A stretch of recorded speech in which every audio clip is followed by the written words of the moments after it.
একবার একটি খামারে একটা মুরগি তার 4টে বাচ্চার সঙ্গে বসবাস করত। সে 4টি বাচ্চা মুরগি থেকে প্রথমটি লাল ছিল, যেটা খুব সক্রিয় এবং অলস ছিল। সে খুব দায়িত্ববান ছিল এবং বিশ্বাস্তভাবে বাড়ির কাজের যত্ন নিত। খামারের দ্বিতীয় বাচ্চা মুরগি খুব বাচাল ছিল। সে তার সর্বাধিক সময় সব প্রাণীর সঙ্গে কথা বলতে এবং তাদের সঙ্গে খেলতে ব্যতীত করত। তৃতীয় বাচ্চা মুরগি তার সৌন্দর্যের জন্য খুব সচেতন ছিল। সে কিছু কাজ করত না, আর পরিবর্তে সারাক্ষণ নিজের পালক আঁচড়াতে এবং নখ পরিষ্কার করতে ব্যয় করত। চতুর্থ মুরগি ছিল খুব নিদ্রালু। সে যেখানেও থাকতো ঘুমিয়ে পড়ত। প্রতিদিন ছোট লাল মুরগি তার মায়ের সাথে দানা আর বীজ সংগ্রহ করতে যেত। যখন তারা অন্য বাচ্চাদেরকে সাহায্যের জন্য জিজ্ঞেস করত, তখন কেউ এগিয়ে আসতো না। তারা সবাই নিজের কাজে ব্যস্ত থাকত। একদিন ছোট লাল মুরগি তার মায়ের সাথে কাজের জন্য বেরোলো। তারা বীজ রোপণ করলো, ফসল কাটলো এবং সেটা চালের চাকিতে নিয়ে গিয়ে রুটির জন্য আটা তৈরি করলো। যখন মা মুরগি আর ছোট লাল মুরগি বীজ এবং রুটি নিয়ে বাড়ি ফিরলো, তখন অন্য 3টে বাচ্চা মুরগি দৌড়ে আসলো আর সবকিছু খাওয়া শুরু করে দিল। এরকম অনেক সপ্তাহের জন্য চলল। প্রতিদিন মা মুরগি ও ছোট লাল মুরগি কঠোর পরিশ্রম করবে, আর বাকি মুরগি শুধুমাত্র খেত এবং খাদ্যের উপভোগ করত। সব বাচ্চা মুরগি বড় হয়ে গেল, কিন্তু কিচ্ছু পরিবর্তন হলো না। মা মুরগি তার বাচ্চাদের স্বভাব দেখে খুব দুঃখী ছিল। মা, যদিও তুমি খারাপ মনে করো, তবেও তারা পরিবর্তন হবে না। আমরা তাদের মধ্যে পরিবর্তন দেখতে চাইলে একটি ভালো সমাধানের চিন্তা করতে হবে। হ্যাঁ বাবু, তুই ঠিক বলেছিস, কিন্তু কি করলে তারা পরিবর্তন হবে? মা, আমার কাছে একটা যোজনা আছে। লাল মুরগি তার মাকে সেই যোজনা বিষয়ে জানালো। প্রতিদিন কাজ করার পর তারা খাদ্য ছাড়াই বাড়ি ফিরল। 3 দিন ধরে বাকি 3জন মুরগি খাবারের জন্য হয়রান হয়ে গেল। প্রথম মুরগি তার চারপাশে প্রাণীদের সঙ্গে কথা বলতে ভালোবাসতো, কিন্তু বিনা খাবারে সে কিছু বলতে পারতো না। দ্বিতীয় মুরগি এত দুর্বল হয়ে গেছিল যে সে তার পলক খুশিতে আঁচড়াতেও পারতো না। তৃতীয় দিন 3টে মুরগি এত ক্ষুধার্ত ছিল যে তারা ভালো করে ঘুমাতেও পারলো না। তারা খুব আগ্রহী হয়ে মায়ের জন্য খাবারের সাথে বাড়ি ফেরার অপেক্ষা করছিল। যখন মা মুরগি বাড়ি ফিরে আসলো, তখন 3জন মুরগি মায়ের কাছে দৌড়ে গিয়ে খাবার চাইলো। শুধুমাত্র আমি আর তোমাদের বড় বোন প্রতিদিন সকলের জন্য এত খাবার নিয়ে আসতে পারছি না। শুধু আমরা 2জন কাজ করতে যথেষ্ট নয়। তোমরা সবাই যদি আমাদের সাথে আসবে, তবে কাজ করতে সহজ হবে। তাই কালকে থেকে তোরা 3জনও আমাদের সাথে কাজে যাবে। এই কথা বলে মা মুরগি তার 3টে বাচ্চাকে রুটির একটা একটা টুকরা দিল। সেই দিন থেকে 3টে মুরগি তাদের মা আর বোন সাথে কাজে যাবার আর খাবার আনতে যেতে শুরু করলো। তাদের অলসতা একপাশে রেখে পরিশ্রম করতে লাগলো।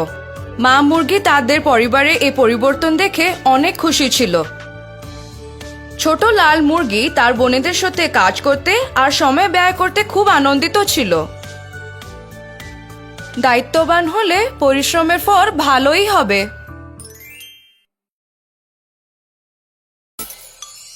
অনেক দিন আগে ডেন্ট্রি নামে একটি জঙ্গল ছিল, যেখানে একটি চতুর শিয়াল বাস করত।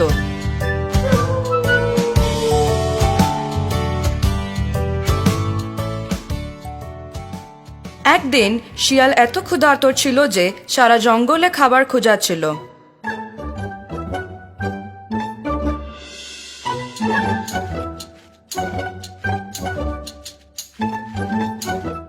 তারপর শিয়াল মাটিতে পড়ে থাকা একটি মৃতবর্ণ মহিষ দেখল।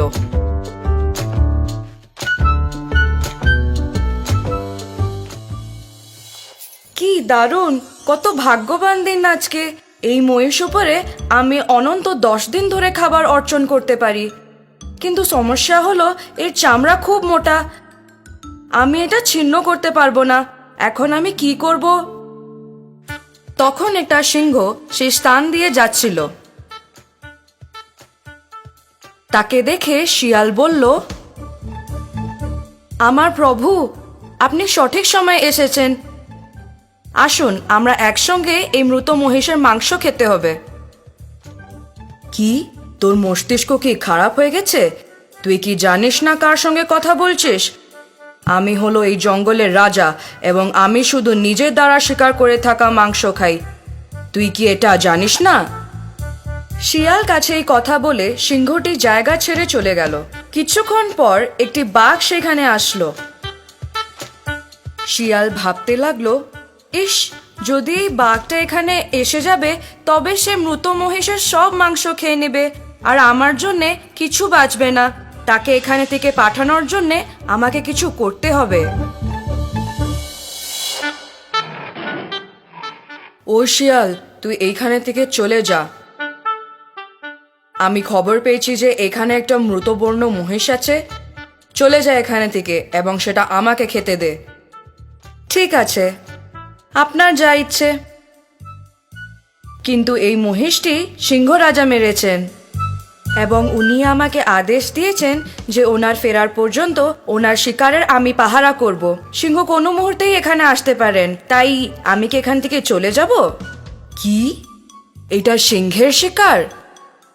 ওনার শিকার খাওয়ার চেয়ে ভালো আমি ভুকা থাকা উচিত। এই কথা বলে বাঘ সেখানে থেকে চলে গেল। সেই সময় একটি চিতাবাঘ সেই জায়গায় আসলো। শিয়ালজি, এই মহিষটি কি তুমি মেরেছ? বন্ধু, আমাকে অনেক খিদে পেয়েছে। আমি কি এটার কিছু অংশ খেতে পারি? বন্ধু, তোমাকে খিদে পেয়েছে আমি বুঝতে পারি, কিন্তু এই মহিষটি সিংহের শিকার এবং উনি আমাকে এটার পাহারা করতে বলেছেন। সে কোনো সময় এখানে ফিরতে পারেন। একটা কাজ করলে হয়, তুমি খাবার শুরু করো। যখন সিংহ কাছাকাছি আসবেন আমি তোমাকে সতর্ক করে দেব, যেটা শুনে তুমি তাড়াতাড়ি এখান থেকে বেরিয়ে যাবে। ধন্যবাদ বন্ধু, এই জঙ্গলে তোমার মতন সদস্য আমাদের অনেক দরকার। চিতা মৃত মহিষের চামড়া ছিন্ন করতে শুরু করলো। সেই সময় শিয়াল চিৎকার করলো, বন্ধু, সিংহ আসছে, তুমি তাড়াতাড়ি এখানে থেকে পালাও। এইটা শুনে চিতা সেই জায়গা ছেড়ে চলে গেল। তারপর শিয়াল একলা একলা পুরো মাংসর আনন্দ নিল।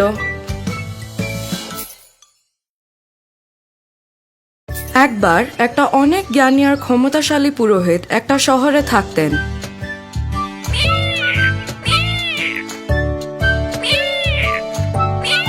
একদিন উনি দেখলেন একটা বিড়াল একটা ইঁদুরের পেছনে দৌড়াচ্ছিল। যে দেখার পর উনি নিজের ক্ষমতা ব্যবহারে ইঁদুরকে একটা বিড়ালের মধ্যে পরিণত করে দিলেন।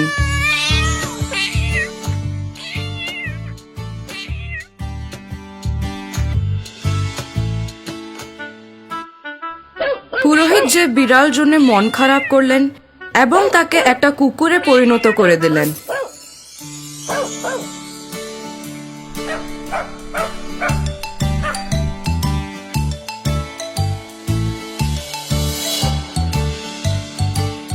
কিন্তু হঠাৎ উনি দেখলেন কি এবার সেই কুকুরের পেছনে একটা সিংহ আসছে। তখন পুরোহিত চিন্তা করলেন, যদি আমি এইবার কুকুরকে সিংহতে পরিণত করে দিই তাহলে যে কুকুরের আর কিছু অসুবিধা হবে না, আর যেহেতু আমি একটি কুকুরকে সিংহ মধ্যে পরিণত করছি তবে শহরের লোকেদেরকে কিছু সমস্যা হবে না। তারপরে উনি সেই কুকুরকে সিংহ মধ্যে পরিণত করে দিলেন।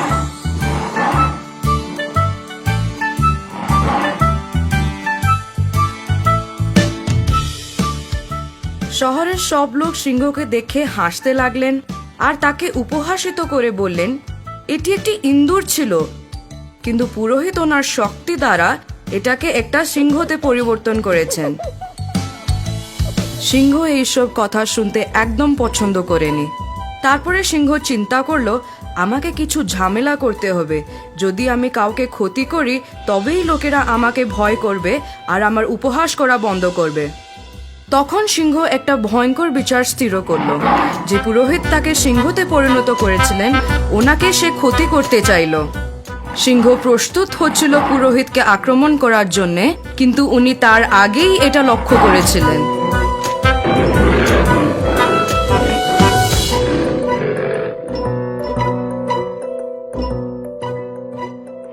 তখন পুরোহিত বললেন, আমি তোকে সিংহতে পরিণত করলাম আর তুই আমারই ক্ষতি করতে চাস? তুই নিরর্থক এবং একটা সিংহ জন্য একদম উপযুক্ত হবি না। একটি শাস্তি হিসেবে আমি তোকে চিরদিন জন্য ইঁদুরে পরিণত করছি।